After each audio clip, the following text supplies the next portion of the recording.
Hey Snackers, this is Kareem Iskander. Hey everyone, Matt Napoli here. Welcome to episode 219 of Snack Minute. This week we have Parul on, who's representing Cisco Control Center, and she's going to be talking to us about the MCP server that they've provided out of that. So, Parul, before we get into it, would you mind introducing yourself, and then we'll start hitting you with the heavy hitting questions. Yeah, absolutely. So, hi everyone. My name is Parul. I am part of Cisco Control Center product team. It's been 3 years, more than 3 years with Control Center, and I'm excited to be here. Good to have you on, Pearl. Can you tell us a little bit, for those who are not familiar with Control Center, what is it from a product perspective? What does it do? Yeah, so Cisco Control Center is a connectivity management platform where we offer our mobile network providers a hosting platform where they can host their devices and can view the entire device lifecycle of provisioning, reporting, billing. So it's like an entire connectivity management platform where service providers can come in and can manage their device lifecycle. And by devices, we're talking about like IoT devices. Is that what? Yeah, so yeah, mainly connected cars, and then we also have these devices on the manufacturing industries and for the stations that you see out for the payments. All kinds of IoT edge devices. Yeah, all of the edge devices, the IRs, the all of that. So Yes, yeah, basically, what we had from Jasper, essentially acquisition. yes, yeah. That makes Gotcha. Okay. sense. Yeah, that makes a ton of sense. So we've covered MCP servers kind of at a high level with our audience in the past, and we've actually looked at some implementations for Meraki. Kareem actually brought us some a few months ago, but we haven't actually seen one from Control Center. I'm interested to see the implementation that you guys have done and some of the solutions that we can build out with it. So if you wouldn't mind showing us. Yeah, absolutely. Before I jump into the demo, I want to talk about why we are doing this. So Mhm. we had conversations and several interviews with our customers, and we were trying to understand how our customers are using AI with Control Center. So we found out that they are leveraging all the data that we offer in Control Center that sits on the UI side, that is in the APIs, and that's available through downloadable reports. They're bringing all of that data in their AI ecosystem manually, and then they're trying to build their workflows. What we identified is the challenge is getting that data, which slows customer adoption, which slows how they are solving their business workflows. So what we decided is we will build a control center MCP server that essentially gives a unified interface between their own MCP client and our control center. So, an MCP client can be anything like Claude, Visual Studio, Cursor, or their own internal chatbot, AI assistant that they want to use and hook it up with our MCP server. Today, we offer read-only device tools like devices, account, and usage with MCP server. But in the future, we also have plans to launch agents that will automate business workflows for our customers. And so is the MCP server something that's hosted, or do they just run it on their own side?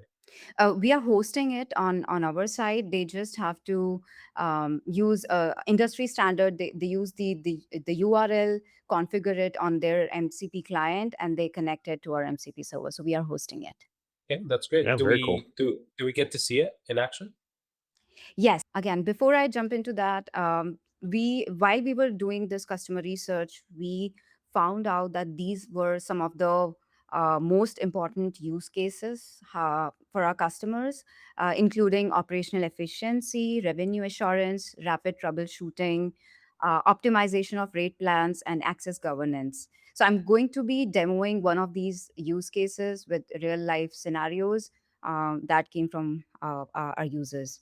These are the best when you listen to the users and get their feedback and figure out like what their use cases and solve for that. That's typically the best use cases. Yeah, instead of Here's the whole API in an MCP server. Yeah, we wrapped it around, and now you can use AI. Yeah. So we are also we are continuously meeting with our users. We are trying to get more and more use cases of what they would want to have next. We have the tools in the pipeline. We have agents that are also coming up, and again, all of these are through our user interviews and through what they want and what they want to solve from their day to day. Yeah, so this is a growing library of our tools. And again, these are grouped around how our customers use our control center data. So, in terms of getting a snapshot for an account, for the device, getting snapshot for their customers, details related to the device session, the usage session, and additionally, the user snapshot details. And the design for the MCP server itself, is it by design for security purposes that you have it as read only, that covers only the read only endpoints? For the first few phases, we wanted to be focused on the read only because here we are dealing with thousands of IoT devices where we have to manage all of the enablement, the provisioning. So we wanted to be mindful of that in our first few phases. Once we get some good feedback, and we know that our customers are thoroughly using it, I think that's when we'll focus on the action oriented workflows, and we'll bring in some right tools as well. All right, so let's jump into the demo. Here I am using an MCP client, which is Cursor. And in Cursor, I've already configured the MCP server under my Cursor settings. So here, if you see, this is the test control center test MCP server that I have configured. There Here's the link of how our users can connect to this and configure this through Cursor, but they can do it with any of the clients that are available out there. The way our users authenticate is the same standard API authentication that we offer to our users today. This is the portal where they come in. They already have their own username and API keys as part of Control Center. So our existing customers who are using MCP server, they don't have to learn any new authentication model to use MCP server. Yeah, and while you're going through that, that's probably a pretty good lesson on just in general for our snackers is that usually, I can't say this is 100% true, but usually it'll be a similar authorization path as API usage for these things. So, but keep an eye out for any documentation that says otherwise. That is true. Correct. All right. So now we go back to our new chat, and here I am going to first verify my connection by uh, listing the tools from the server. What it will do is it will consolidate the list of all the tools that are available through Control Center, and will give a description of how you can call these tools.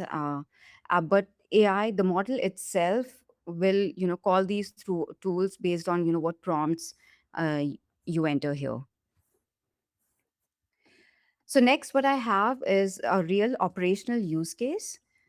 uh, this use case, essentially, today our service providers, they have to manage thousands of accounts, and there is a specific setting called activation grace period that's added for most of the accounts on our contracts. This setting is also available in our control center UI. What this tells our service provider is that for how long an account uh, has to activate those devices within this grace period before the service providers starts billing those accounts. This is a very important question for the revenue assurance teams for our service providers, because they want to know which accounts have those configured activation grace period. Now, what our control center MCP server does is it encapsulates all of this complexity. Um, at a high level, it sounds like it's a very simple question, but it's not. And the complexity that we're talking here is users, they have to go into Control Center, they have to grab the details for each of these accounts, and they have to then consolidate it and correlate it and then create a business ready report for this particular prompt. If they don't want to do it, the other alternate option is to then write custom scripts, download some reports, and then also call APIs to correlate all of this data and then create the report that they want. But with this MCP server, it encapsulates all of it. It goes through the right tools, it calls the right tools, and it creates this consolidated view of all the accounts that are available, that are within the service provider, and shares the grace period associated with that account, some additional details, and the grace period, yes or no as well. Yeah, that's very cool. So, and I think you touched on something. It might have been lost with our snackers today. You walked through all the steps of implementation that you would have to go through to generate this report, and that is a key thing that I want everyone to understand is these MCP servers, especially when they're implemented in a way that ties to use cases versus API delivery. It's shortcutting all of the work that you would have to do to automate some of these processes. And so, kudos to Parul and team on this, because even if they had just done an API implementation on the MCP server, then you would still have to figure out what those steps were to generate these reports. And here, because we have those use cases, it saves us a lot of headache on that. And we could almost call it a feature of the control center platform that's being added on. So, very very cool on that, Parul. Unfortunately, we are coming close to time. Was there any quick notes you wanted to add in before we wrapped up? No, I very excited to show the Control Center MCP server. We do have additional AI native capabilities coming up in the future. There are action oriented workflows and agents that are lined up for future launches as well. Brilliant. Well, you are a new guest, and before we let you go, we always ask our new guests, what superpower would you like to have and why? I think the biggest superpower these days is to travel faster. So I just want to be wherever I want to be. I want to be there like in a split of a second. Number one, teleportation. Teleportation. Yes, yes, absolutely. Yes. Yeah. All right. I was thinking about that one, Kareem. The journey is sometimes better than the destination, but not when you're in the car for 12 hours. So, Or in the uh, flight for 15 hours. yeah, exactly. um, Pearl, thank you for your time today. This has been very informative. Snackers, check out the MCP server if you have the product and this is something that you use. I think it's very beneficial. We'll have to have you back on, Pearl, to give us an update on what transpired with the future AI features that you're releasing. yeah, for Definitely sure. excited about it. Yeah. Thank you. Thanks. All right. Excited to. Thank you. Thank you. Thank you, Snackers.